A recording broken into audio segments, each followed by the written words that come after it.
अस्सलामुअलैकुम everyone, hopefully you are at fine. Welcome back to my YouTube channel to another video. जी, तो आज का जो हमारा टॉपिक है वो है एनीमिया।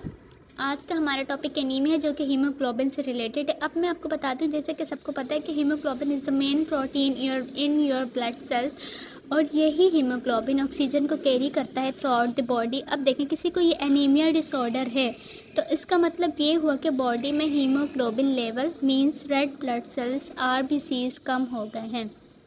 ठीक है।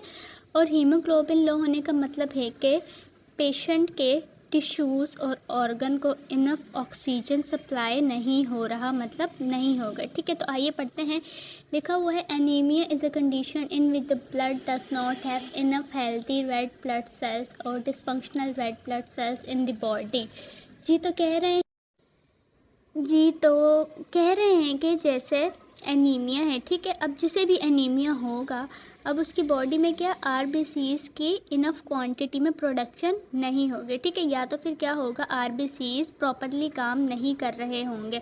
अब देखें, जो रूटीन ब्लड टेस्ट होता है, इससे क्या होता है, हम हीमोग्लोबिन को इजीली काउंट कर सकते हैं। In a routine blood test anaemia is reported as a low haemoglobin और हीमोसाइट। देखें, अब इससे क्या हम इजीली हीमोग्लोबिन को काउंट कर लेंगे कि हमारी बॉडी में इसकी डेफिशिएंसी है कि, और इसकी मतलब कितने तादाद। Now we will discuss symptoms of anaemia. जी, देखिए अब क्या होता है, एनीमिया में जो स्किन और आइज होती है, इसका कलर क्या पीला हो जाता है, येलोइश हो जाता है। और पेशेंट को क्या होता है, रेस्पिरेटरी प्रॉब्लम हो जाती है, ब्रीथिंग की प्रॉब्लम होती है।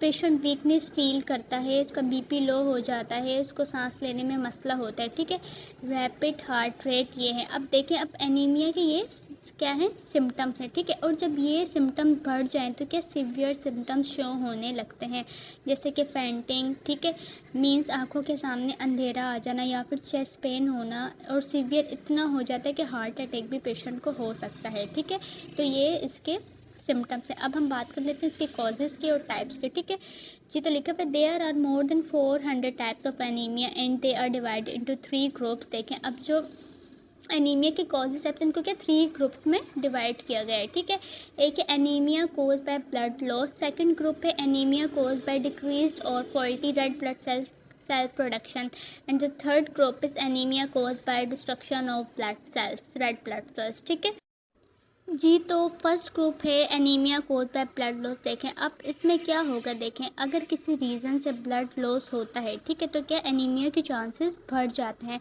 अब सेकंड ग्रुप में क्या कह रहे हैं कि अगर आरबीसीज का, ठीक है, प्रोडक्शन बॉडी में कम होगा तो भी एनीमिया हो सकता है। और थर्ड ग्रुप में बात की गई है कि अगर बॉडी में आरबीसीज ही ख़त्म हो जाएं तो क्या इससे एनीमिया के चांसेस बहुत ज़्यादा बढ़ जाते हैं। ठीक है, अब जैसे मैंने आपको बताया फर्स्ट ग्रुप में कि anaemia caused by blood loss. जी, तो ब्लड लॉस से आरबीसीज कम हो सकते हैं। अब इसके भी ना कई रीज़न्स होते हैं। ठीक, तो अब इसमें क्या होता है, एक कंडीशन इसमें ये होती है कि गैस्ट्रो इंटेस्टिनल कंडीशन। इसमें क्या होता है कि अल्सर्स हो जाते हैं। ठीक है, कैंसर भी हो सकता है जब ये सीवियर हो जाए तो।